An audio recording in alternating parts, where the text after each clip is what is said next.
What is the best advice you've ever received? What is? The best advice you've ever received?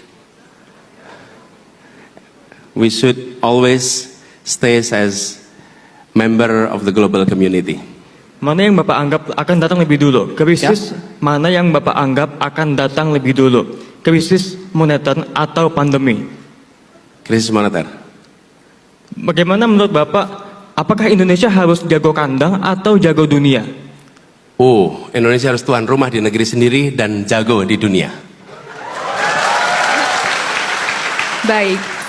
Siapa diplomat atau Menlu versi Bapak yang jadi role model?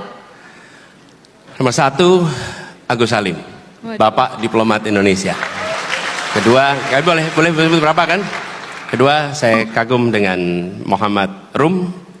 Kemudian yang ketiga, Pak Muhtar Kusumaatmadja yang berhasil mendapatkan UN Clause. Dan yang tidak kalah penting adalah salah satu orang yang sebenarnya berpotensi jadi Sekjen PBB, tapi karena ada beberapa persoalan adalah Bapak Ali Alatas. Itu role model. Oke.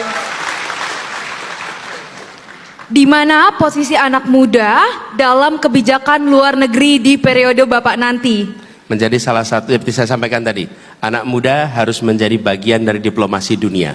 Apa yang mereka kerjakan melalui digital atau non-digital, negara harus memfasilitasi. 3 negara pertama yang akan Bapak kunjungi apabila Bapak menjadi presiden. That's the first. Oke. Pertama adalah kembali hadir di dalam sidang umum PBB. Nomor 1. Karena kalau hadir di sidang umum PBB, maka otomatis saya akan bisa melakukan bilateral meetings dengan berbagai kepala negara dalam 1 kali kunjungan. Dan bukan menjadi partisipan penonton, tapi partisipan yang membawa gagasan Indonesia untuk arah ke depan dunia. Yang kedua adalah tetangga-tetangga kita. Tetangga-tetangga kita adalah sahabat terdekat, itu yang harus kita jangkau. Dan yang berikutnya, yang ketiga, saya ingin bisa datang ke tanah Palestina. And the second is, Palestina merdeka dalam berapa tahun? 10, 20, atau 50 tahun kalau menurut Bapak? Ya, gini, berapa tahunnya hanya Tuhan yang tahu. Oke? Tetapi, seperti Indonesia dulu, tahun 28 kita deklarasi Sumpah Pemuda. Kemudian kita berjuang, waktunya panjang, 08 kita Sumpah Budi Utomo dengan Kebangkitan Nasional. Kalau saat itu ditanya kapan Indonesia merdeka, kita belum tahu tanggalnya, waktunya, tahunnya. Tapi satu hal yang pasti, kita sekarang selalu dukung Palestina supaya kita menjadi bagian dari sejarah yang memperjuangkan Palestina merdeka. Baik, selanjutnya, menurut Bapak, apa saja 5 negara strategis bagi Indonesia untuk memperluas kerjasama internasional? Pertama, dari aspek ekonomi, kita memiliki partner strategis. 1 adalah Cina, Jepang, kemudian Uni Eropa, Amerika Serikat, Singapura. Itu dari aspek itu. Kedua, aspek kebudayaan, aspek sosial, keagamaan. Maka kita punya hubungan yang intensif antara Indonesia dengan negara seperti Saudi Arabia, di mana jutaan orang Indonesia datang ke sana untuk kegiatan keagamaan. Lalu kita juga menyaksikan di dalam kapasitas hubungan internasional, Australia adalah mitra yang penting di dalam konstelasi internasional. Kira-kira begitu jawabnya. Selanjutnya, menurut Bapak, apakah kita dapat mencapai tujuan bersama dunia untuk mencapai suhu dunia di bawah 1,5 derajat Celcius? Nampaknya 1,5 derajat Celcius itu sudah tidak lagi mudah dijangkau. Seperti saya sampaikan tadi, kita nampaknya kondisinya mengarah pada 2,5 sampai 3 derajat Celcius. Tapi menurut kami, semua kesepakatan global tentang lingkungan hidup harus dilaksanakan, dan salah satu kunci utamanya adalah kawasan urban. Jadi menurut kami kita punya tanggung jawab untuk menjaga itu, karena konsekuensinya ada pada Indonesia dengan negara kepulauan. Cuman angka 1,5 nampaknya tidak sesuai dengan kenyataan hari ini. Which is more important to Indonesia, the G20 or ASEAN?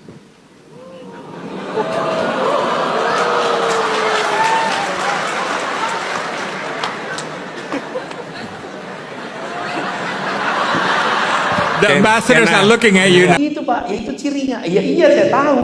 tapi kenapa gitu? That's being a stranger. Jadi saya selalu mengatakan, menjadilah seperti orang yang tidak berada di sini. Dan bertanya hal-hal yang tidak biasa ditanyakan. Coba semuanya angkat jarinya. Angkat tangan, angkat tangan. Jarinya berapa? Kenapa 5? Pak yang bener aja, jari ya 5 Pak, namanya manusia gitu kan. Ini pertanyaan, mungkin nggak Anda ditanyain orang di sebelah Anda gitu, Mbak, jarinya 5 kenapa ya? Kira-kira Anda langsung pindah tempat bukan nggak tanya gitu? Ini berarti yang tanya nih belum sembuh nih gitu kan kira-kira. Masa jari ditanyain? Pertanyaan saya, siapa yang kira-kira tanya ke Anda jarinya 5? Siapa? Anies. Ya, selain Anies lah. Hah?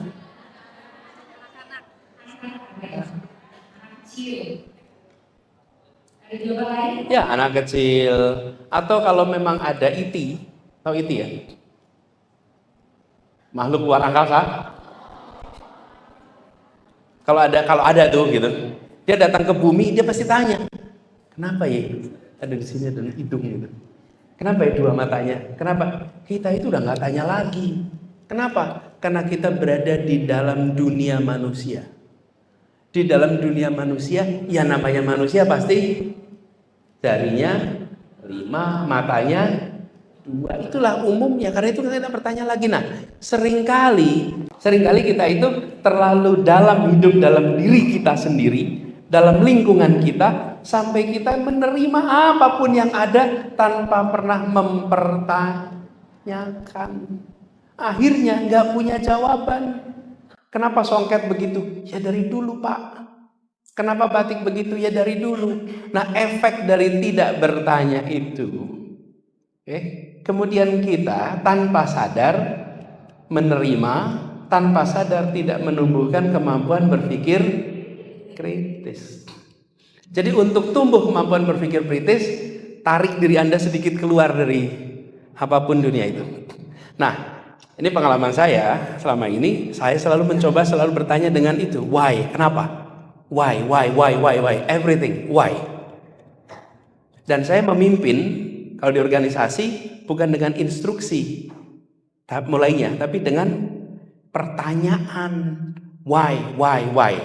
Nah, dengan begitu, teman-teman, kita bisa menumbuhkan kemampuan berpikir kritis. Dan ini terkait IM nih. Ini pengalaman zaman dulu ketika rekrutmen IM.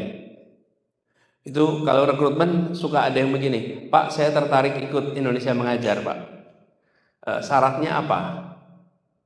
Oh, jawab saya, Anda nggak usah daftar. Kalau tanyanya syaratnya apa? Karena syarat itu bisa dibaca di website. Kalau Anda ketemu saya dan tanya syaratnya apa, nggak usah ikut. Kami butuhnya orangnya begini, Pak, kenapa syaratnya di bawah umur 25? Pak, kenapa syaratnya belum menikah? Oke? Itu adalah pertanyaan yang menimbulkan percakapan. Tapi kalau pertanyaan yang tadi menimbulkan percakapan nggak? Enggak. Pertanyaan 1, 2, 3, lihat di website aja. Ada semua. Nah, teman-teman, memancing pertanyaan-pertanyaan yang menumbuhkan percakapan, yang menumbuhkan kemauan untuk membandingkan, itulah yang kita butuhkan. Waktu saya masih SMA menuju kuliah, saya ini diberi oleh paman saya sebuah buku yang sangat berkesan. Saya nggak tahu buku itu masih ada apa tidak, tapi buku lama, namanya Breakthrough Thinking. Anda cek coba di Google, masih ada nggak tuh buku itu? Namanya Breakthrough Thinking. Karena itu buku saya ingat sekali, karena saya lulus SMA. Halo teman-teman, berjumpa bersama saya di Politik Dangi. Luar biasa sekali bagaimana Anies Baswedan, teman-teman, ya, dalam acara bersama dengan mahasiswa-mahasiswa luar negeri. Anies Baswedan ditanya banyak hal, ya, pertanyaan-pertanyaan tajam yang sangat luar biasa, ya. Dikira Anies tak bisa jawab, teman-teman. Ya, dikira Anies dosen yang pelangak pelongo, ya, pemimpin yang pelangak pelongo. Namun Mahasiswa-mahasiswa luar negeri ini takjub terhadap Anies, bagaimana kehebatan beliau menjawab semua pertanyaan dari mereka, bagaimana Anies memaparkan yang menjadi pertanyaan mereka. Dan ini adalah hal yang sangat luar biasa. Ya. Banyak orang meragukan kehebatan Anies ya. Mereka tidak ingin Anies menjadi pemimpin, yang mereka menggunakan isu-isu yang tidak benar, ya, mereka mengungkit atau mencari-cari kesalahan Anies. Namun di sini terbukti bahwa Anies itu adalah orang yang sangat luar biasa berkualitas. Ya. Dan banyak juga yang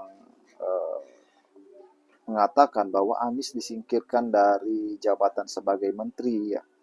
Itu karena beliau bersih, karena beliau hebat, karena beliau mampu, karena beliau sangat ditakuti teman-teman. Setiap gebrakan, setiap kebijakan yang beliau kerjakan selama ini. Dan itulah kenapa Anies menjadi korban-korban politik ya, dihalangi, dijegal dan sebagainya. Kalau kita lihat di dunia pendidikan, Anies ini orang yang sangat terkenal ya. Beliau ini menguasai ya, ilmu-ilmu politik, ilmu ekonomi, ilmu sosial, teman-teman. Pendukung Anies semakin hari semakin luar biasa, militan. Bukan hanya dari masyarakat, tetapi dari kalangan-kalangan akademisi, para mahasiswa, ya, pelajar. Jadi Profesor Anies ini luar biasa sekali teman-teman ya. Kita kagum ya terhadap sosok beliau yang sangat dicintai rakyat Indonesia. Ya. Dan kalau kita mendengar setiap jawaban Anies ini sangat luar biasa. Ya. Dan bagaimanapun Anies ini adalah tokoh nasional, aset negara, ya. Mempunyai potensi untuk menjadi pemimpin di negara kita ke depan. Bagaimana menurut kalian?